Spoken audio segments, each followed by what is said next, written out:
नमस्कार, आप देख रहे हैं इंडिया टीवी। मैं हूं आपके साथ सौरभ शर्मा। शाम के 6 बज चुके हैं। वक्त है कुरुक्षेत्र का। क्या 2024 के चुनाव को बैलेट युग में ले जाने की कोशिश हो रही है?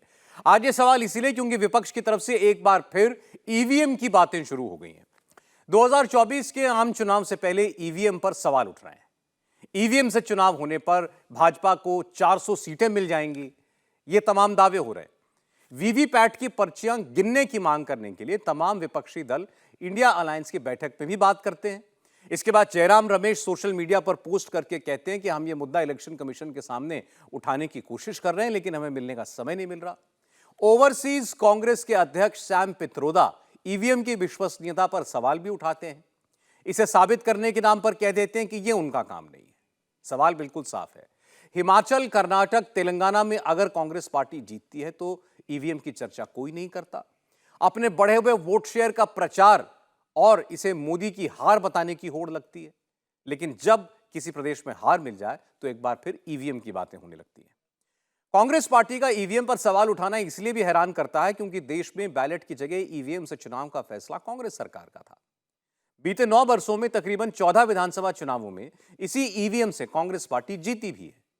ऐसे में एक बार फिर ईवीएम पर सवाल क्यों उठ रहे हैं और क्या ये 2024 के लोकसभा चुनाव से पहले कांग्रेस पार्टी की हार का डर दिखा रहा है? हम इस पर बात करेंगे, लेकिन पहले आप सुनिए कांग्रेस पार्टी के नेता सैम पित्रोदा ने ईवीएम को लेकर क्या कहा था और अब कांग्रेस और इंडिया गठबंधन के तमाम लोग, तमाम दल आखिर इलेक्शन कमीशन से क्या मांग करना चाहते हैं।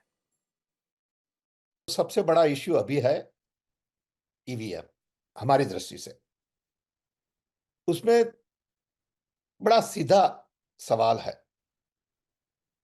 कि जो वोट हम कास्ट करते हैं, आप उसी को काउंट करते हैं कि नहीं।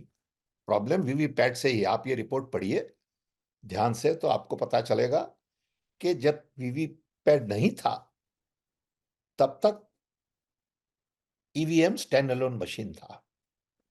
जब से आपने वीवीपैट लगाया तब से वो स्टैंड अलोन मशीन नहीं रहा, क्योंकि उसे प्रोग्राम करना पड़ता है वीवीपैट को। वो प्रिंटर से लगाया है, आपको प्रिंटर में एक छोटी सी रिसीट दिखाते हैं, आपको हाथ में नहीं देते हैं वो रिसीट। आप वो रिसीट खुद एक डब्बे में नहीं डालते हैं जो इलेक्ट्रॉनिकली कनेक्टेड ना हो। तो ये जो वीवीपैट है उसी ने सब प्रश्न खड़े किए हैं।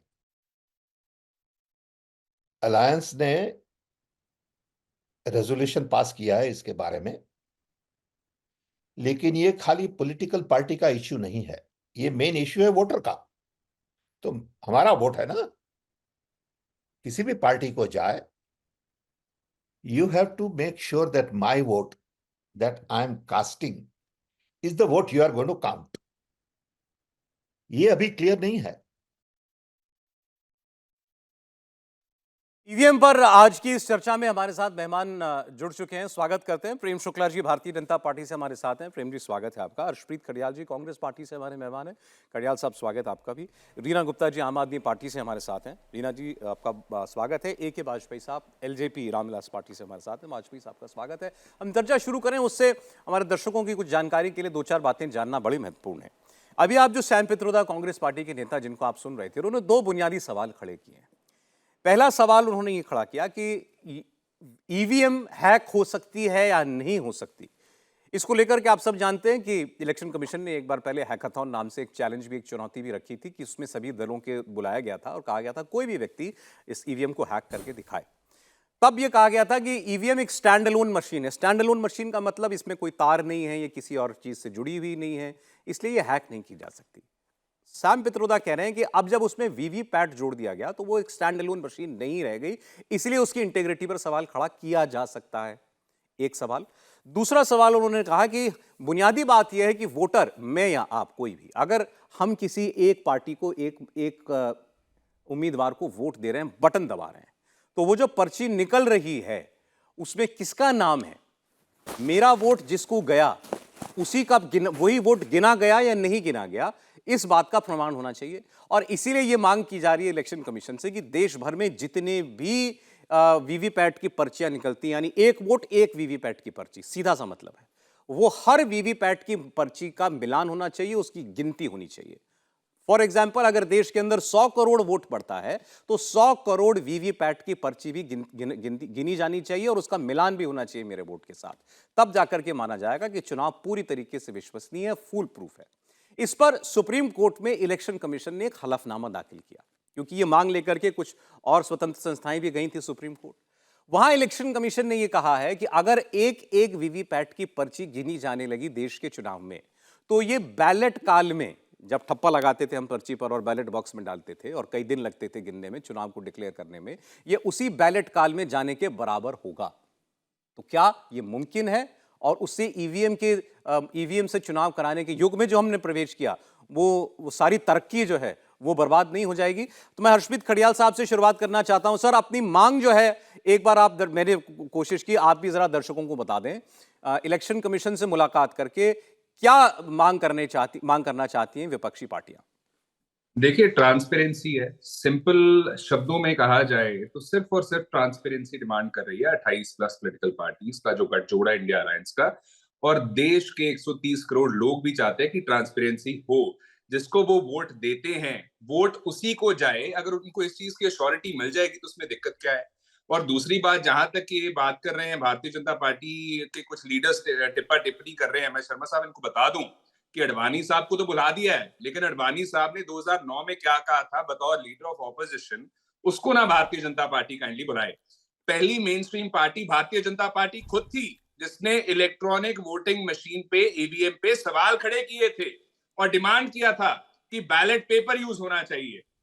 दूसरी चीज, भारतीय जनता पार्टी के जो अब इस वक्त एमपी हैं, पहले नेशनल एग्जीक्यूटिव मेंबर थे जीवीएल नरसिम्हा राव जी, उन्होंने किताब लिखी साहब 2010 में, जो खुद लिखी थी, और उसका टाइटल था डेमोक्रेसी एट रिस्क, क्या हम ईवीएम को ट्रस्ट कर सकते हैं। तीसरा साहब, जब 28 plus political parties, former chief election commissioners, experts, professionals और देश कह रहा है कि वीवीपैट जो है उसको 100% काउंटिंग होनी चाहिए ताकि श्योरिटी हो, देश में ट्रांसपेरेंसी हो। और दिक्कत भारतीय जनता पार्टी क्या बता रही है साहब, कुछ लीडर्स क्या बता रहे हैं कि स्टाफ कहां से लेके आएंगे, एडमिनिस्ट्रेटिव दिक्कत आएगी, ये आएगी। तो पहली बात तो आपने खुद इस चीज की डिमांड क्यों की थी? दूसरी चीज, महज फॉर्मर जो एक्सपर्ट्स हैं, इलेक्शन कमिश्नर्स रहे हैं, उन्होंने भी बताया कि महज कुछ घंटों की बात है साहब, ज्यादा से ज्यादा एक दिन लगेगा इस चीज को, और उसके बावजूद नहीं ये करना चाह रहे हैं। और इसका इंपैक्ट क्या होगा पूरे देश को, और पूरे देश के लोगों को इस चीज का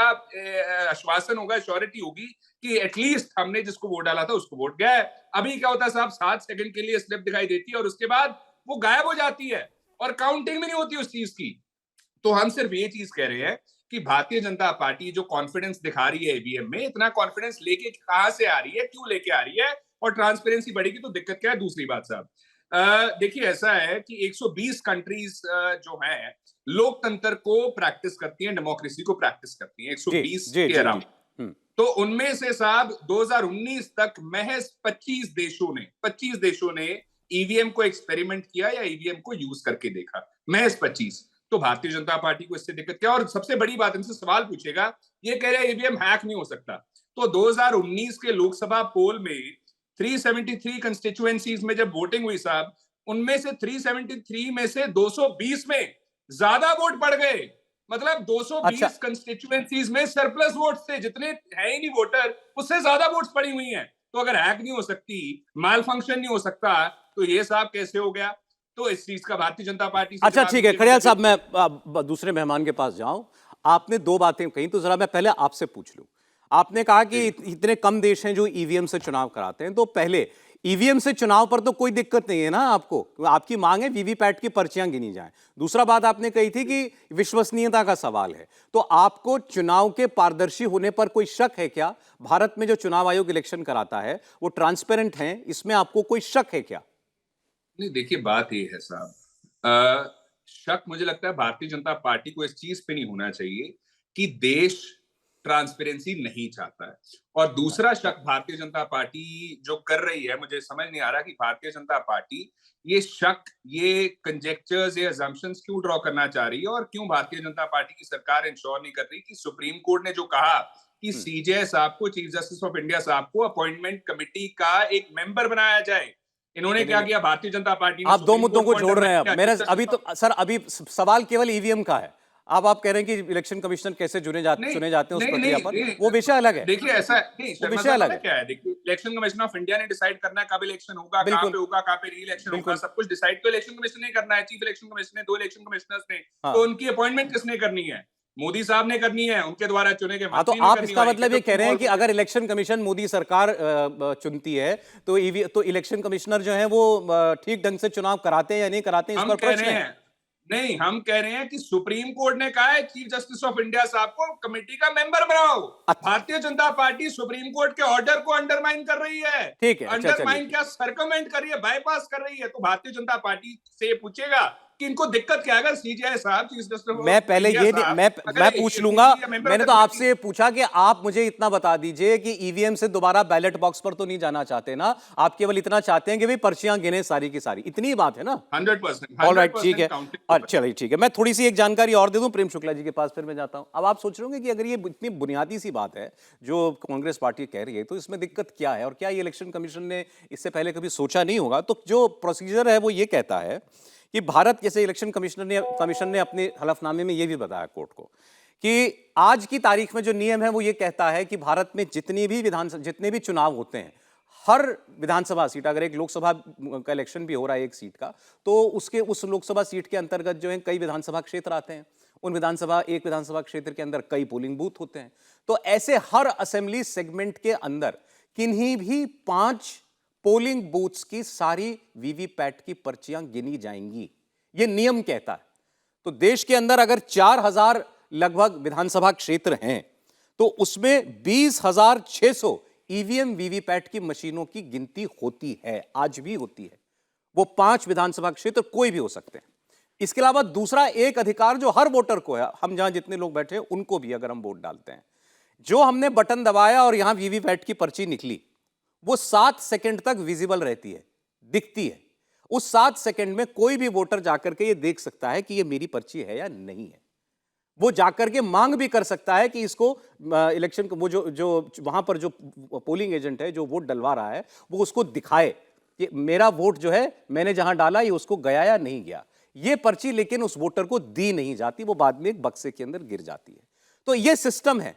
इलेक्शन कमीशन कहता है कि फुल प्रूफ सिस्टम है, इसमें कहीं कोई त्रुटि हो नहीं सकती। और अभी एक जो चीज जिसका जिक्र किया खडियाल साहब ने, वो भी मैं क्लियर कर दूं कि कहीं किसी जगह पर वोट ज्यादा पड़ गए, इलेक्शन कमीशन ने यह माना है कि कई बार मानवीय भूल से ऐसा हो सकता है, क्योंकि जो ईवीएम मशीनें होती हैं उनमें कई बार मॉक ड्रिल्स की जाती हैं कोई भी इलेक्शन करने से पहले, और कई बार उस मॉक पोल के अंदर जो भी डेटा मशीन में इकट्ठा होता है, अगर उसको डिलीट ना किया गया हो किसी ह्यूमन एरर की वजह से, तो बाद में वोटों के मिलान में ऊंच नीच हो सकती है, लेकिन वो प्योरली ह्यूमन एरर होगा। अब बात रही जो बात उन्होंने कही, विश्वसनीयता का सवाल है। क्यों नहीं इलेक्शन कमीशन इस बात को मान लेता, देश की सारी वीवीपैट पर्चियां नहीं गिनता? प्रेम शुक्ला जी।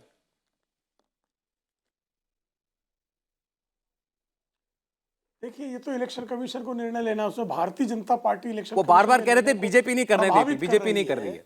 यह तो जो है कांग्रेस का, बीजेपी ने कैसे रोक दिया भाई? दरअसल क्या है, इनका संकट है कि भारतीय जनता पार्टी के कार्यकाल में ही पहली बार ऐसा हुआ है कि निर्वाचन आयोग की नियुक्ति में जो है विपक्ष के लोगों को भी शामिल किया जा रहा है। इसके पहले जो निर्वाचन आयोग के मुख्य आयुक्त नियुक्त होते थे या निर्वाचन आयुक्त नियुक्त होते थे, वो तो नवीन चावला का तो केस आपको याद है ना, कि तमाम सांसदों ने लिखकर दिया था कि संजय गांधी के दोस्त आपातकाल के खलनायक नवीन चावला को निर्वाचन आयुक्त ना नियुक्त किया जाए, लेकिन श्रीमती सोनिया गांधी ने उनको निर्वाचन आयुक्त नियुक्त कर दिया था। याद है ना, उनके आदेश पर डॉक्टर मनमोहन सिंह ने निर्वाचन आयुक्त नियुक्त कर दिया था। दरअसल क्या है, इनको प्रॉब्लम ऐसा है कि कांग्रेस के समझ में अभी कितना झूठ बोलते हैं लोग। अभी हर्षप्रीत खड़ियाल कह रहे थे कि जो है वो लालकृष्ण आडवाणी जी ने ये कहा था कि बैलेट पेपर से चुनाव करो। साहब कृपा करके उसको ठीक से समझ लीजिए। आदरणीय लालकृष्ण आडवाणी जी ने और जीवीएल नरसिंह राव ने उस समय यही कहा था कि इलेक्शन कमीशन की जो ईवीएम मशीन है उसके साथ वीवीपैट को जोड़ा जाए।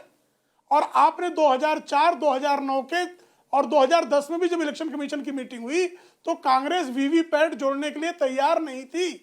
वीवीपैट जो है 2014 के चुनाव से जुड़ना प्रारंभ हुआ, तो वीवीपैट जो पारदर्शी व्यवस्था आई, यह भारतीय जनता पार्टी के कार्यकाल के समानांतर आई, यह जो है कांग्रेस के जमाने में नहीं आई।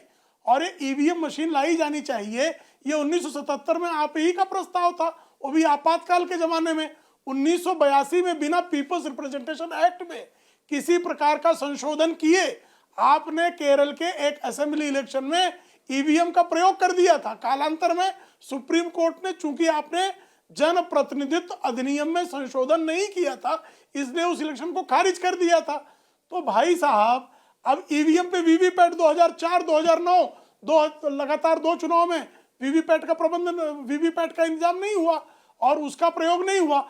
आज वीवीपैट का जो प्रयोग भी होता है, उस वीवीपैट के प्रयोग में जैसा कि आदरणीय सौरभ जी ने बताया कि वो 5 किसी भी असेंबली सेगमेंट में से किसी भी जगह से रैंडमली वीवीपैट का मिलान कर लिया जाता है। तो पारदर्शिता की का जो प्रस्ताव है उसको तो स्वीकारा जा चुका है। अब आगे आपका जो प्रस्ताव वो इलेक्शन कमीशन को स्वीकारना है, उसमें भारतीय जनता पार्टी का क्या लेन देन है। जिस तरह से कांग्रेस एक राजनीतिक दल है और जो कांग्रेस का की बात रखने का जितना अधिकार है, उतना ही भाजपा को भी अपनी बात रखने का अधिकार है। और आपने तो टीएन सेशन के पहले से और टीएन सेशन के बाद भी आपने जितने निर्वाचन आयुक्त नियुक्त किए, इसका मतलब सब बेईमान थे। एक मुख्य निर्वाचन आयुक्त में तो कालांतर में डॉक्टर मनमोहन सिंह की सरकार में मंत्री भी बनाया गया। इलेक्शन कमीशन की नियुक्ति पर आते हैं हम लोग। प्रेम शुक्ला जी, एक चीज जो आपने भी बताई, क्योंकि ये तर्क हम लोग बार बार सुनते हैं, कांग्रेस पार्टी या विपक्ष के लोग बार बार ये बताते थे कि भाई ईवीएम पर सवाल खड़े करने वाले तो सबसे पहले भाजपा के नेता थे, उसमें जीवीएल नरसिम्हा राव का नाम बार बार लिया जाता था। आप कह रहे हैं कि आपने ईवीएम पर कभी सवाल नहीं उठाया, आपने कहा कि इसमें वीवीपैट जोड़ो, बात की थी। अच्छा, उसकी, हाँ, वो पारदर्शिता की बात थी कि ईवीएम की पारदर्शिता जो है स्पष्ट हो। ठीक है। आज आप जो है आपने वोट डाला है, वो आप देख सकते हैं कि वोट आपको ही पड़ा है कि किसी और को, आप जिसको देना चाहते हैं उसी को पड़ा या किसी और को पड़ा है, और वो 7 सेकंड तक विजिबल है।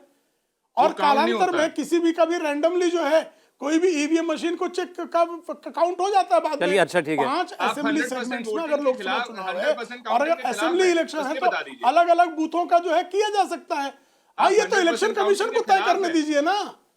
आप 100% काउंटिंग के खिलाफ है, ये बता दीजिए बस। हमने कहा मुखालफत की, हमने कब मुखालफत कर दी? हमने कहा इलेक्शन कमीशन को निर्णय लेने दीजिए। फेवर में आप जो हैं, आप इलेक्शन कमीशन को निर्णय लेने दीजिए। हमको इलेक्शन कमीशन का पर विश्वास है, हम आपकी तरह सर्वोच्च न्यायालय पर अविश्वास नहीं। फेवर में है कि अगेंस्ट है? हम पारदर्शिता के पक्ष में हैं, हम पारदर्शिता के पक्ष में हैं। हम पारदर्शिता होनी चाहिए, लीक प्रूफ होना चाहिए। वो तो 100% पारदर्शिता और लीक क्यों है? 100% से क्यों होगी? रैंडम से क्यों नहीं होगी? रैंडम से क्यों नहीं होगी? क्योंकि वो रैंडम काउंटिंग से क्यों नहीं होगी? दिक्कत क्या है? 100% से दिक्कत क्या है बताइए? लीजिए, तो रैंडम में कैसे प्रॉब्लम हो सकता है? मैं कह रहा हूं 100% हो सकती है। अब सोनिया गांधी जो कहेंगे वही कानून इस देश का नहीं होगा ना मित्र। अगर 100% ये मुसोलिनी का राज नहीं है ना कि मुसोलिनी की भांजी जो कह देगी वही होगा। अच्छा, चले एक खिलाफ है ना फिर। अच्छा, ठीक है। इलेक्शन कमीशन को तय करने दीजिए। ये कह रहे हैं कि ये इलेक्शन कमीशन तय करेगा। आपकी मांग भी इलेक्शन कमीशन से है। अच्छा, एक सेकंड, सोनिया गांधी बेईमानी कर रही थी ना, यही आप और कह रहे हैं। दर्शकों को आप जानना वीवीपैट के खिलाफ 2010 में जब थे ईवीएम की तो आप बहस जो बेईमान थे। है, ये कितनी बुनियाद, इसकी बुनियाद जो है वो कितनी हल्की मतलब या कितनी सोनिया गांधी चोर थी, बेईमान थी, ये कह रहे हैं आप? 420 तब भी 420 कर रही थी सोनिया गांधी। एक सेकंड, प्रेम शुक्ला जी, जी प्लीज 420 सोनिया गांधी की 2009 में 420 कर गई। अब मैं जाऊंगा वाजपेयी साहब के पास। एक दो तथ्य मैं आपको और बता देता हूं, इंटरेस्टिंग तथ्य हैं और हमारे प्रोग्राम के जरिए कुछ जानकारी भी जाए। अब चुनाव आयोग ने यह भी कहा है कि अभी तक कुल 38,156 वीवीपैट मशीनों की गिनतियां की जो पर्चियां हैं वो गिनी गई। जब शिकायत करता है ना कोई कि भाई मुझे यकीन नहीं है कि यहाँ पर सब कुछ ठीक हुआ, तो वो पर्ची उनको बाय रूल उनको गिननी पड़ती है। ये नियम कहता है कि उनको फिर उनको वो पर्ची का मिलान करना पड़ेगा वोट के साथ। तो ऐसे आज तक 38,156 वीवीपैट मशीनों की नौबत आई है पर उन पर्चियों को गिनने की। और चुनाव आयोग ने यह कहा है कि आज तक इसमें कभी भी 118 करोड़ वोट डल चुका है वीवीपैट मशीनों से। आज तक कभी भी किसी भी शिकायत पर यह नहीं पाया गया कि एक पर्सन ए को वोट डाला गया और वो पर्सन बी को चला गया। यह कभी पाया ही नहीं गया। इसमें 100% रिकॉर्ड है चुनाव आयोग का। कोई शिकायत सही नहीं पाई गई है आज तक। फिर भी सुप्रीम कोर्ट इलेक्शन कमीशन ये कहता है कि हम 5 असेंबली सेगमेंट्स की वीवीपैट मशीनों को गिनते हैं। संजय सरकार साहब टीएमसी से भी जुड़ गए हमारे साथ। सरकार साहब आपका स्वागत है। अब वाजपेयी साहब, ये इलेक्शन कमीशन के पाले में गेंद है दरअसल। अभी तो मिलने का समय मांगा है इंडिया अलायंस ने, लेकिन उनको समय नहीं मिला है। लेकिन खडियाल साहब जैसा कह रहे हैं कि अब इस सरकार ने जब इलेक्शन कमीशन कैसे नियुक्त होगा, कैसे चुना जाएगा, उसमें अपना बहुमत रख लिया है, तो विपक्ष को सवाल पूछने का अधिकार भी, और ट्रांसपेरेंसी ये कहती है कि सारी पर्चियां गिनी जाएं। ये देखिए, गुमराह करने की कोशिश कर रहे हैं खडियाल साहब। इनको या तो जानकारी नहीं है। दिल्ली प्रदेश कांग्रेस कमेटी के अध्यक्ष के माध्यम से इसी पॉइंट पे, इसी प्रेयर के साथ सुप्रीम कोर्ट में रिट पिटीशन फाइल हुई, और वो 10 अक्टूबर 2023 को, अभी 2 महीने पहले, रिजेक्ट कर दी सुप्रीम कोर्ट ने। मतलब क्यों गुमराह करने की कोशिश कर रहे हो? तथ्यों को तो सही तरीके से रखो। एक अभी लेटेस्ट इन्होंने फिर किसी और संस्था से दलवाई, वो रिजेक्ट कर दी 3 नवंबर 2023 को, सिमिलर प्रेयर के साथ। मतलब क्या बातें कर रहे हैं? और आपने बड़ी तरीके से पूरे चीजें, एक एक चीज खोल के आपने रख दी। आपको साधुवाद। यह हकीकत है कि रूल परमिट करता है, और कोई चैलेंज करता है तो वो उसको फौरन गिनते भी हैं, और 7 सेकंड में भी वो विजिबल होती है बाकायदा। और इन सब के बावजूद अगर कहीं कोई शिकायत है, कहीं कोई घोटाला नजर आता है, कहीं कोई आरोप लगाते हैं ये, तो इलेक्शन के रिजल्ट डिक्लेयर होने के बाद इलेक्शन पिटीशन हाई कोर्ट में फाइल होती है। मतलब खाली इलेक्शन कमीशन का रोल नहीं है। मतलब आप कह रहे हैं किसी कारण से आपको कोई शक शुबा हो, काउंटिंग में हो, रिटर्निंग ऑफिसर के उसमें हो, किसी चीज में हो, you can challenge that particular election. TV पे बैठ के तो डिबेट खाली करते रहोगे, लेकिन क्या अभी ने कोई पिटीशन चैलेंज हुई? कब से इलेक्शन चले आ रहे हैं लगातार, और लाया कौन था? ये कांग्रेस वाले ही लाए थे ना। ईवीएम जो इंट्रोड्यूस की थी 1998 में, पहली बार इंट्रोड्यूस की थी इन लोगों ने। वीवीपैट का जो ऑर्डर किया था वो भी सुप्रीम कोर्ट के माध्यम से हुआ, और इस सरकार ने उसको हूबहू लागू कर दिया 14 के बाद, और 14 से लागू है वो बाकायदा। बैलेट पेपर की खामियां जो थी वो शायद जानकारी में आपके नहीं होंगी। ये जानना जरूरी है। लूट लिया करते थे, और खासतौर से ये खास तौर, हम तो उसके गवाह हैं। बिहार और यूपी में खास तौर से वो आए 5-4 मिलिटेंट लोग बंदूकें लेके, और खड़ा छाप लिया अपने जिसके फेवर में। लालू प्रसाद यादव, इधर मुलायम सिंह यादव, मतलब ये सब कारीगर चलती थी। और उस वक्त ये मोबाइल वगैरह नहीं थे।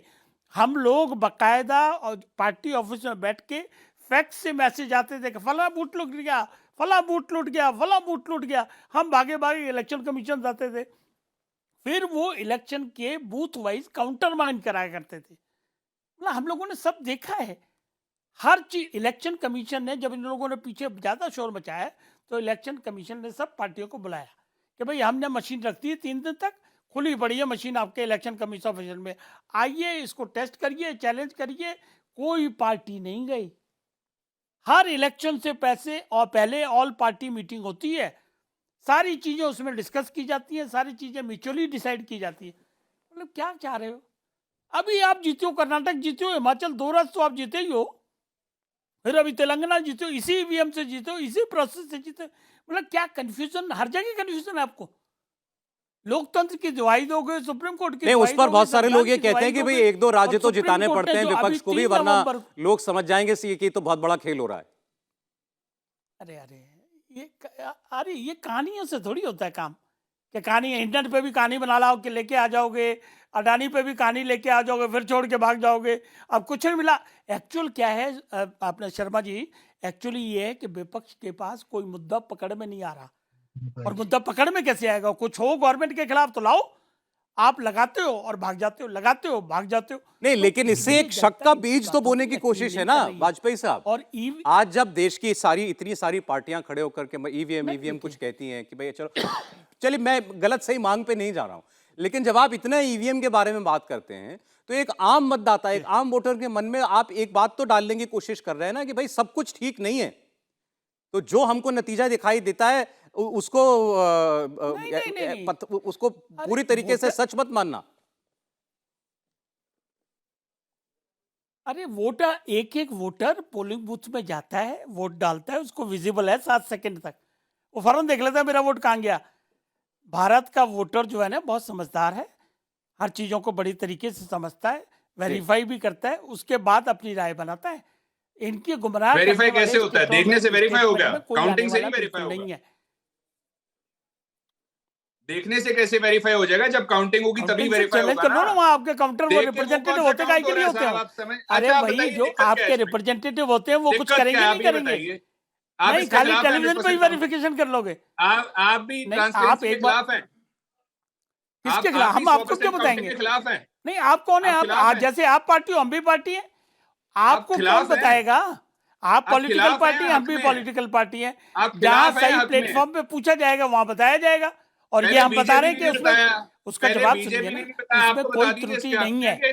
हमारी पार्टी का मानना है, सुनिए आप जवाब सुनिए। अरे यार जवाब तो सुनो ना, वो जवाब दे रहे हैं। हमारी पार्टी का मानना है कि ईवीएम में कोई त्रुटि नहीं है।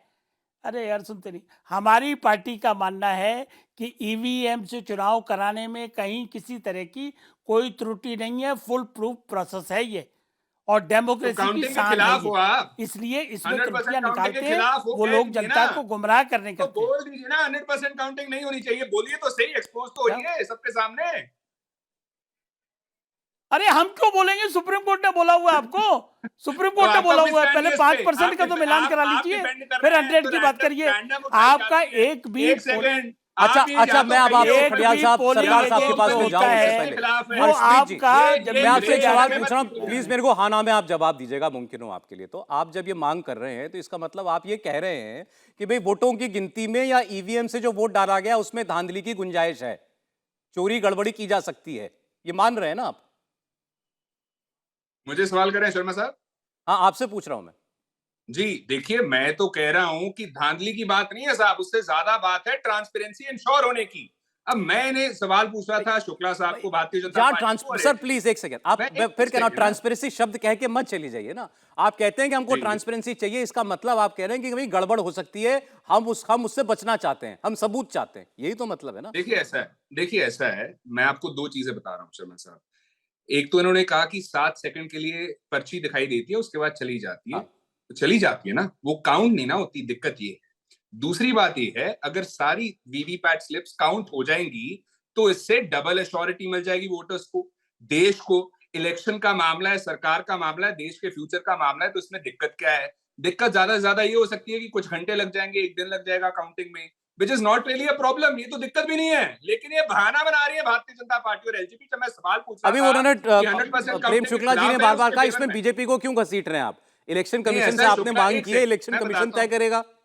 नहीं शुक्ला साहब, शर्मा साहब पता है क्या है? अब देखिए, शुक्ला साहब को जब मैंने पूछा कि 100% काउंटिंग में हक में है कि खिलाफ है, उनके पास जवाब नहीं था इस चीज का, क्योंकि अगर कहेंगे हम खिलाफ हैं तो एक्सपोज हो जाएंगे खुलेआम शरेआम की क्यों आप इसके खिलाफ हैं। ठीक है, अब एक सवाल और है जो आपसे पूछा जाता है, वो ये, और चीफ जस्टिस ऑफ इंडिया जो चुनाव आप जीत जाते हैं, जो चुनाव आप खडियाल साहब, जो चुनाव आपकी पार्टी या कोई भी विपक्ष की पार्टी जीत जाती है, उसके बाद तो कभी मांग नहीं करती कि भाई हमारा जो जीत का मार्जिन है और ज्यादा हुआ होगा, जरा वो वीवीपैट पर्चियां गिनो। देखिए तेलंगाना में आपने मांग नहीं की, हिमाचल में, कर्नाटक में नहीं की। मैं जवाब दे रहा हूँ। अब ऐसा है साहब, अगर ये तर्क हम भारतीय जनता पार्टी पे लगाएं जो आप लगा रहे हैं, तो जब भारतीय जनता पार्टी जीती तब तो ये नहीं कहते थे। अडवाणी साहब ने तो तभी कहा ना जब हारे 2009 में। और मैं इनको एक और चीज बता दूं, सुन लीजिए 2009 में जब हारे थे, उसके बाद आपने कहा था कि 3 स्टेट असेंबलीज में शुक्ला साहब, या तो मैं बोलता हूँ, शुक्ला साहब एक मिनट, मेरा सवाल था, एक उत्तर जवाब दे रहे हैं। हाँ बोले। हमने वही कह रहा हूँ, मैं ये कह रहा हूँ शुक्ला साहब, मुझे शुक्ला साहब ने काइंडली कह दीजिए, बोलिए पहले आप बोलिए, हर्षप्रीत जी कंप्लीट कीजिए, मैं फिर सरकार जी के पास जाऊंगा, फिर प्रेम जी के पास। बोलिए। देखिए मैं स्पष्ट कर दूं इन्हें, पहले तो ये अडवाणी साहब पे झूठ बोल रहे थे, मैं स्पष्ट कर दूं उन्होंने, अडवाणी साहब ने क्या कहा है। 2009 में उन्होंने क्लियरली कहा था कि बैलेट पेपर्स वापस आने चाहिए असेंबली इलेक्शंस में, महाराष्ट्र में और 3 दूसरे सूबों में। ये उनका क्लियर कट बयान है, आप इससे मुकर नहीं सकते। अब दूसरी बात सुनिए कि भारतीय जनता पार्टी ये बता दे, चीफ जस्टिस ऑफ इंडिया को आपने इंक्लूड क्यों नहीं किया, जो अपॉइंटिंग कमिटी है चीफ इलेक्शन कमीशन को अपॉइंट करती है, उसमें दिक्कत क्या थी? जब सुप्रीम कोर्ट का ऑर्डर आ गया, आपको दिक्कत क्या थी बताइए? और आपको दिक्कत 100% काउंटिंग से क्या है ये भी बता दीजिएगा, क्योंकि घंटों के अलावा कुछ और हमें कोई प्रॉब्लम नजर आ नहीं रही। ऑलराइट, ठीक है, मैं जरा शुक्ला जी जवाब देंगे। एक बार जरा मैं संजय सरकार साहब का रुख करना चाहता हूं, क्योंकि ये भी उस अलायंस का हिस्सा है जिन्होंने ये मांग की है कि 100% वीवीपैट पर्चियों की गिनती होनी चाहिए। तो सरकार साहब, क्या शक है जो आप सारी पर्चियां गिनना चाहते हैं? देखिए, 2009 में जब यूपीए 2 जो सत्ता में आए थे, भारतीय जनता पार्टी के एक नेता बोला था ईवीएम हैक होता है। ठीक है, ये भारतीय जनता पार्टी को नेताओं बोले थे। अभी शुक्ला जी को उतना दिमाग में है नहीं है, शायद उसको दिमाग से उतर गया, कुछ टॉनिक वगैरह खिलाने पड़ेंगे, उसमें फिर दिमाग में फिर आ जाए। पर्सनल नहीं सरकार लेकिन साहब। नहीं, अभी बोल रहा था, सुन रहा था, मैं आपको बता रहा। दूसरा नंबर, अगर 56 इंच का इसको सीना है तो बैलेट में दारू पिलाना पड़ेगा, क्यों है? तो आपके दिमाग में आएगा। अगर वो हम तो टॉनिक पिएंगे मित्र, लेकिन आप जो है बेड़ा मार के जो है आपका दिमाग चलेगा। ऑपोजिशन की जो जगह है ना, वो भी नहीं मिलेंगे इनको। नहीं, मैं बता रहा हूँ, बैलेट में चुनाव करेंगे कि उसको मालूम है ईवीएम हैक करने अच्छा, के लिए जापान। एक सेकंड, ये बहुत बड़ा दावा कर दिया आपने, दब गई थी आपकी आवाज। एक मिनट सरकार साहब, दोबारा बोलिएगा आप। एक सेकंड सर, सुनिए, दोबारा बोलिएगा ये बात। आपने कहा कि अगर बैलेट पेपर से चुनाव हो जाए तो लीडर ऑफ ऑपोजिशन बनाने लायक सीट भी नहीं मिलेगी भाजपा को। 110% बोल रहे हैं। ये सुब्रमण्यम स्वामी सब बोला है, मैं नहीं बोला हूं। अगर उसको भी ब्रीफ चाहिए तो मैं अभी आपको भेज देता हूं। आपको मालूम है हम तथ्य के अनुसार में हम कभी बात करता है। मेरे पास अगर डॉक्यूमेंट रहता है उसी के ऊपर हम बात करते हैं, तो नहीं बात करते। सौरभ जी, इसका अच्छे तरह से आपको मालूम है। और बता रहा हूं, ये ईवीएम क्यों बोल रहा है, ये हैक कर सकता है। अब मैं जनता को घर घर में जाकर पूछिए, भारतीय जनता पार्टी नरेंद्र मोदी अच्छा 3 काम किया है, बोले 10 आदमी को गिनाएगा तो 9 आदमी बोलेंगे एक भी नहीं किया। ये फेंक के किया है, एक भी आदमी खुशी नहीं है। और 1 करोड़ 10 लाख वैकेंसी है गवर्नमेंट ऑफ इंडिया में, जहां पर वो नौकरी दे नहीं पाए। चौकट आदमी जो है चिरकुटों की तरह बात कर रहा है। अरे कोई बात, एक प्रेम शुक्ला जी, कहने दीजिए उनको। ये जो है लुक्खों की तरह बात कर रहा है। कहने दीजिए, कैसा बात कर रहा है मोदी जी के बारे में? अरे एक सेकंड, ये जो जनरल बात भाषा का प्रयोग सरकार साहब, किसान को किया है क्या? संजय सरकार जी, आप एक पॉलिटिकल पार्टी को रिप्रेजेंट कर रहे हैं। जनरल बात करने से काम नहीं चलेगा। अभी आपने कह दिया कि भाई अगर बैलेट पेपर से चुनाव होगा तो ये जो है 50 सीट भी नहीं जीत पाएंगे, ये आपका दावा है। 30 सीट नहीं जीत पाएंगे। चलिए, अब आपने कह दिया, कहने से बात आप ये, मैं इसको एक पॉलिटिकल स्टेटमेंट मान करके तो चल सकता हूं, लेकिन हम फैक्ट्स के ऊपर बात कर रहे हैं। तो मुझे इसका मतलब अभी जितने भी चुनाव हो रहे हैं 14 से लेकर अभी तक, उन सारे चुनाव की सैंक्टिटी है ही नहीं कुछ। वो सब चुनाव जो है सब बकवास चुनाव हुए, बोगस चुनाव हुए, क्योंकि सारे ईवीएम से चुनाव हुए। ईवीएम से जितने देश के अंदर चुनाव हुए सब धांधली था, ये मतलब हुआ। इनको जो नेता था सुब्रमण्यम स्वामी, ये जो बोल रही है झूठ बोल रहा है, आप प्रूव कर दीजिए। मैं सुब्रमण्यम स्वामी की बात क्यों मानूं, मैं किसी एक नेता के कहे की बात क्यों मानूं? भारतीय जनता पार्टी का अगर ऐसा है जो आप कह रहे हैं तो ममता बनर्जी और उनकी पार्टी और उनके जितने साथी हैं, मुझे नहीं लगता कि एक भी पल वो कोलकाता में रहते।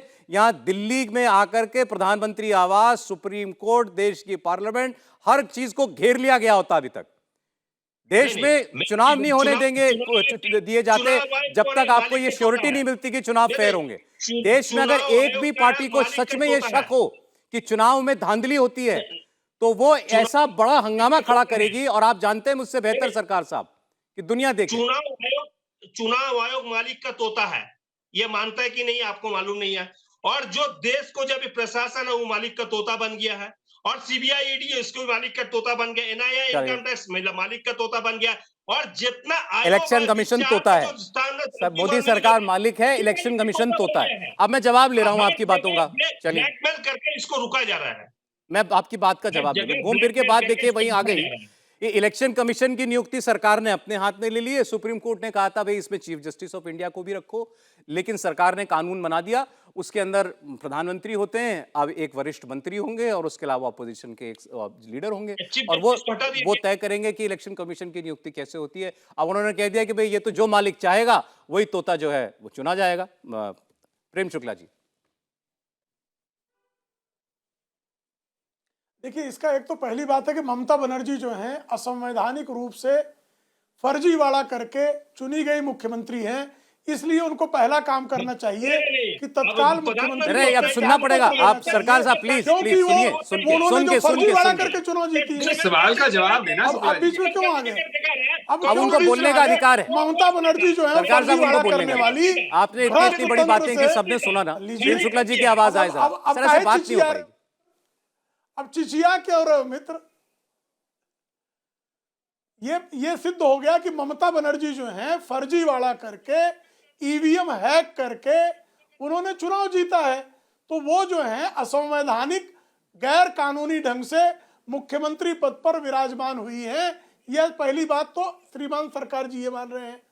दूसरी बात मैंने जो कहा, जो जीवीएल नरसिंह राव की पुस्तक है, आडवाणी जी ने कहा था कि जब तक आप वीवीपैट नहीं लाते तब तक बैलेट पे जा सकते हैं। वीवीपैट की बात की थी 2010 में भी इलेक्शन कमीशन के सामने भारतीय जनता पार्टी ने वीवीपैट की बात की थी और कांग्रेस ने विरोध किया था। ये भी जान लीजिए, रिकॉर्ड पर है ये। और वीवीपैट का तब तो ये विरोध कर रहे थे। ठीक है, वीवीपैट अब भी आए, कोई बात नहीं, हम तो वीवीपैट के समर्थक। अच्छा ठीक, अब प्रेम जी से आगे बढ़ते हैं। अब सुप्रीम कोर्ट ने कहा था कि भाई चीफ जस्टिस को भी रखिए उस कमेटी में जो कि चुनाव आयुक्तों का चयन करता है। आप अगर उसी सुझाव को मान लेते तो आज विपक्ष के पास कुछ कहने के लिए नहीं होता। कार्यकाल में जी नहीं, विपक्ष के नेता को तो हमने रखा ना। इनके कार्यकाल में 1952 से लेकर 2014 तक निर्वाचन आयोग की नियुक्ति में विपक्ष का नेता भी नहीं था। तो इसका मतलब बेईमान थे लोग। इसका मतलब नेहरू जी बेईमान, इंदिरा गांधी बेईमान, राजीव गांधी बेईमान, सोनिया गांधी बेईमान, राहुल गांधी बेईमान, यानी गांधी खानदान वहां बेईमान। ये स्वीकार रहे हैं, ये स्वीकार रहे हैं गांधी खानदान बेईमान, 420 और बेईमान। ये लीजिए, अब चिल्ला रहे हैं। अच्छा एक सेकंड, अच्छा खड़ियाल साहब सुनिए। सोनिया गांधी चाची 420 की, 420 को मैंने जैसे ही इन्होंने मुख्य न्यायाधीश को उस कमेटी में नहीं रखा जो चुनाव आयुक्तों का चयन करती है। ये बात सही है, मोदी सरकार ने नहीं रखा और सुप्रीम कोर्ट ने कहा था कि इसमें चीफ जस्टिस को रखा है। ये बात सही है, लेकिन एक चीज, फिर पूरी बात क्यों नहीं रखा? 1 सेकंड, ठीक बात, आपका सवाल वाजिब है, लेकिन बात पूरी जानी चाहिए दर्शकों तक। इससे पहले देश में आज तक कोई भी चुनाव आयोग और चुनाव आयुक्त कैसे चुने जाते थे, ये भी बताइए ना साथ में। खड़ियाल साहब आप बताइए कैसे चुने जाते थे। मैं कह रहा हूं साहब, एक सेकंड यहाँ पे शुक्ला साहब सुन लीजिए, अब सुनने का मादा रखिए। बात यह है कि नवीन चावला कैसे चुने गए थे, ये भी जरा बताइए। किस तरह से सारे दलों के विरोध के बावजूद जो है नवीन चावला जैसे इमरजेंसी के कुख्यात खलनायक को निर्वाचन आयुक्त बनाया गया और 2009 को इंक्लूड क्यों नहीं किया? और ईवीएम अरे साहब, judiciary third pillar of democracy है, थर्ड पिलर ऑफ डेमोक्रेसी है जुडिशरी। सीजीआई को क्यों नहीं इंक्लूड किया? बताइए क्या जवाब है? कब आपको ज्ञान कारण बताइए, कारण बताइए क्या दिक्कत है? दिक्कत क्या थी? सोनिया गांधी को नहीं, प्रॉब्लम क्या थी? प्रॉब्लम क्या थी? प्रॉब्लम क्या थी? बताइए ना, बताइए ना क्या दिक्कत थी? बेईमान कौन है? 420 को कब ज्ञान हुआ? मैं तो पूछ रहा हूँ। देश बताएगा। सोनिया गांधी को देखिए, ऐसे तो जो आप पूछेंगे उसका जवाब आएगा नहीं। खड़ियाल साहब एक सेकंड, ऐसे तो हम लोग किसी निष्कर्ष पर नहीं पहुंचेंगे। मैं ये कह रहा हूँ, चलिए मुझे आप एक मॉडरेटर के तौर पर जो है मेरी बात सुनिए, उसके बाद आप जवाब दिए। सरकार साहब बस 1 मिनट में आ रहा हूँ। अगर ये सरकार, मोदी सरकार, उस कमेटी के अंदर मुख्य न्यायाधीश को, प्रधानमंत्री के साथ मुख्य न्यायाधीश और लीडर ऑफ अपोजिशन को रखती, जो चुनाव आयुक्तों का चयन करता है, तो ये ट्रांसपेरेंसी के बेहतर उदाहरण को स्थापित करते। ये बात मैं भी मानता हूं, इन्होंने नहीं किया। लेकिन इससे पहले जितने भी चुनाव आयुक्त चुने जाते थे उसके लिए तो कोई नियम ही नहीं था। जो भी जिसकी सरकार रही, वो जिसको भी चाहता था उसको चुनाव आयुक्त बना देता था ना। अब नियम नहीं होना चाहिए? नहीं, आज इसका 1 सेकेंड, अब ये सवाल क्यों उठता है? इससे पहले जब आप केंद्र में थे उस वक्त आप चुनाव आयुक्तों का चयन करते थे, लेकिन किसी ने ये तो नहीं कहा, उस वक्त कोई ये तो नहीं कहता था कि 2009 का चुनाव, 2014 का चुनाव का 2004 और 2009 का जो चुनाव का परिणाम आया वो धांधली थी, वो गलत था। नहीं, अडवाणी साहब का साहब मैंने बयान already word to word quote कर दिया है, उसको शुक्ला साहब पढ़ ले। और हमारा तो बस एक ही सवाल है भारतीय जनता पार्टी को, या तो ये स्पष्ट करें भी सीजे साहब को शामिल क्यों नहीं किया, उसका कारण क्या है, उसके पीछे मंशा क्या है। ऐसा क्या भारतीय जनता पार्टी चाहती थी कि अगर सीजे साहब इंक्लूड हो गए, शामिल हो गए कमेटी में, तो नहीं हो पाएगा? ऐसी क्या चीज थी, हम जानना चाहते हैं। जो है संसद का काम है भारतीय जनता पार्टी। 1 सेकंड साहब सुन लीजिए, कानून बनाना संसद का अधिकार है, थोड़ा पढ़ लिख कर आइए। सुन लीजिए, दूसरी बात, संसद का है, लेकिन क्यों किया? संसद, मैं नहीं कह रहा संसद का अधिकार नहीं है, क्यों किया? मैं कारण जानना चाहता हूँ, मंशा क्या थी? मंशा मंशा क्या थी? सांसदों ने तय किया। दिक्कत तो क्या थी? संसद कोई आपको जवाब देने के लिए सीजेए थोड़ी से बात चीफ है। जस्टिस ऑफ इंडिया से क्या किसी दिक्कत थी? अरे गहरे नत्थु खैरे को जस्टिस जवाब ऑफ देने इंडिया के लिए से क्या संसद दिक्कत बाध्य थी? नहीं है। सुप्रीम कोर्ट से किसी क्या अरे दिक्कत थी गहरे आपको? नत्थु आपने खैरे तो को सुप्रीम जवाब कोर्ट देने के के ऑर्डर लिए को अंडरमाइन किया। भारत की संप्रभु सुप्रीम संसद कोर्ट का बाध्य ऑर्डर नहीं है। था, सुप्रीम चलें। कोर्ट का ऑर्डर था जो आपने वाजपेयी साहब जवाब दे रहे हैं, सुप्रीम एक सेकंड कोर्ट एक सेकंड, नहीं चलिए हो सकता बार बार संसद आप सवाल पूछ रहे हैं, क्यों नहीं किया, सुप्रीम कोर्ट संसद क्यों को ऑर्डर क्यों नहीं चीफ दे सकती है। जस्टिस को उस पर इंक्लूड नहीं किया? वाजपेयी साहब सौरभ जी मेरे को 5 सेकंड समय दीजिए ना। उनके 10 बाद सेकंड सौरभ। देखिए ये वाजपेयी बड़ा साहब के बाद गंभीर सरकार विषय ने। है, बहुत गंभीर विषय है सौरभ जी। सौरभ जी ये बड़ा गंभीर विषय है। एक्चुअली क्या है ना कि हमारे संविधान के हिसाब से देश चलता है और संविधान में सेपरेशन ऑफ पावर्स है। जुडिशियल की अपनी पावर है, एग्जीक्यूटिव की अपनी पावर है, लेजिस्लेचर की अपनी पावर है। सुप्रीम कोर्ट क्यों अपॉइंटमेंट में दखलंदाजी करेगा, या क्यों chief justice of India supreme court के उसमें बैठेंगे अपॉइंटमेंट में? देखिए सरकार कैसे चलानी है, सुप्रीम कोर्ट का कैसे ऑर्डर की पॉलिसी कोई वैल्यू बनानी है है, खलियाल साहब, नहीं है। प्लीज, कैसे सुन लीजिए अपॉइंटमेंट ना। होनी है। सुप्रीम ये कोर्ट सरकार ऑर्डर की सुन लीजिए ना वैल्यू है, खलियाल साहब, एक प्लीज सेकंड नहीं है। वो एक बात कह रहे हैं, please serious try not to पर उन्होंने अपनी अंडरस्टैंड। बात शुरू की। नहीं दिस इज शर्मा साहब मैं एक सवाल स्पष्ट कर दूं नहीं, जरा। ठीक है, मैंने नहीं कहा आपकी बात, सवाल आपने बार बार एक मतलब सवाल पूछा, वो अगर उसी का एक जवाब दे रहे दूसरे हैं, की- वो सवाल से भाग अरे नहीं रहे। सुनिए ना भाई, मैं उसी को जवाब दे रहा हूं। देखिए ऐसा है ना, अगर इस तरह की प्रथा शुरू हो जाएगी, इस सरकार ने बड़ी समझदारी से काम किया है। अगर अपॉइंटमेंट में सुप्रीम कोर्ट के चीफ जस्टिस साहब बैठेंगे तो कल को जो सुप्रीम कोर्ट या हाई कोर्ट के अपॉइंटमेंट्स हैं उसमें हमारा मिनिस्टर बैठेगा। देखिए ये क्लैश हो जाएगा और कल को स्पीकर साहब ये कहेंगे सुप्रीम कोर्ट के कोर्ट नंबर 2 की फाइलें लाइए, मैं फैसला करूंगा। ये प्रथा नहीं चल सकती है, संविधान इसकी इजाजत नहीं देता है। जो बाउंड्रीज बनी है उसी में आपको ट्रेवल करना है। एनक्रोचमेंट एक तो दूसरे सुप्रीम की कोर्ट का पावर ऑर्डर का नहीं गलत था। करना है। सवाल ये भी सुप्रीम है, कोर्ट का एक ऑर्डर सेकंड, गलत ये था। सरकार एक की सेकंड, एक सेकंड। अरे बिल्कुल गलत होगा या नहीं होगा वो पार्लियामेंट डिसाइड करेगी। Please understand. देखिए अगर पार्लियामेंट सुप्रीम डिसाइड कोर्ट कोई करेगी। फैसला देता है, सुप्रीम कोर्ट गार्डियन ऑफ सरकार द को अगर कॉन्स्टिट्यूशन कोई है, फैसला नहीं ठीक संविधान लगता है की तो गार्डियन पार्लियामेंट है उसको सुप्रीम रिपील कोर्ट। करती है। और आपने साहब, एक सबसे पहले सेकंड, शाहबानो के केस सुप्रीम में किया कोर्ट के ऑर्डर की था। आप कोई बोलते वैल्यू है ज्यादा आपकी हैं, नजरों में नहीं है। खड़ियाल साहब, आप ऐसे बोलते बात ज्यादा नहीं हैं। हो पाएगी, मैं बड़े थोड़ा उनके लिए अनफेयर है, आपको उनकी वैल्यू बात पूरी रखी नहीं थी आ पा आपने रही है। जब प्लीज सामानों के मैं केस थोड़ा में सा ऑडियो आपने डाउन उसका कर रहा हूँ, फैसला आप प्लीज पलटा था। ऐसे ना बीच में ना बोलिए, आपके पास मौका आएगा, बस समय है अभी, कंप्लीट कीजिए वाजपेयी जी। हम ये कह रहे कि ये मामला संविधान से कनेक्टेड है एंड सेपरेशन ऑफ पावर की मान्यताओं को रखते हुए है। अगर एक दूसरे की पावर्स को इंक्रोच करने की कोशिश करेंगे या सीमाओं को क्रॉस करने की कोशिश करेंगे तो सिस्टम कोलैप्स कर जाएगा। ये अपॉइंटमेंट का काम सरकार का है, नहीं तो इसका पॉलिसी मतलब बनाने आखिर का ये काम साहब सरकार खुल का के, है। वाजपेयी साहब खुल सुप्रीम के कोर्ट का कहिए कि काम सुप्रीम है कोर्ट का कि जो अगर जजमेंट था कोई वो एक सरकार के अरे- अधिकारों पर इंक्रोचमेंट था। अरे इसीलिए तो किया है ये। क्यों किया है ये? पार्लियामेंट ने किया है, एक आदमी ने नहीं किया है। पूरे मेंबर ऑफ पार्लियामेंट ने उस फैसले को रिस्पेक्ट देते हुए उसके खिलाफ कानून बनाया है। इसमें कहां दूर रहे हैं? और ये अधिकार पार्लियामेंट को ही है। साहबानों का केस सौरभ जी याद करिए, 88 की बात मैं कर रहा हूँ।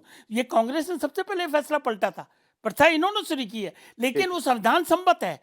अगर सुप्रीम कोर्ट का कोई फैसला पार्लियामेंट को नहीं रास आता है या उनके हिसाब से सही नहीं है तो वो उसको बदल के उसके खिलाफ कानून चलिए, अच्छा बनाते हैं। ठीक है, हाँ, सरकार साहब ये संवैधानिक समय कम है, वाजपेयी साहब प्लीज एक बार जरा उनका सवाल भी 10 मैं ले लूं। सेकंड शर्मा साहब, 10 सेकंड्स आ जाऊंगा जी। मैं बस इतनी बात कह रहा सरकार हूं, साहब, हम नहीं कह रहे हैं, सरकार साहब बोलिए। मैं सेपरेशन ऑफ पावर की बात ही नहीं कर रहा हूं, बोल लीजिए। एक मिनट में हम 10 सेकंड में खत्म कर देंगे। अच्छा, ये प्रेम शुक्ला जी बोला है जो दीदी माँ फर्जी से जीते हैं। ये मैं बताना चाहता हूँ, इलेक्शन कमीशन किसके अंडर में आता है? गवर्नमेंट ऑफ इंडिया के अंडर में। सीआईएस से सुनिए ना, सीआईएस कोट करके बता रहा हूँ ना, किसके अंडर में? होम मिनिस्टर के आप अंडर में ही आता को है। कोट कर रहा हूँ सरकार जी।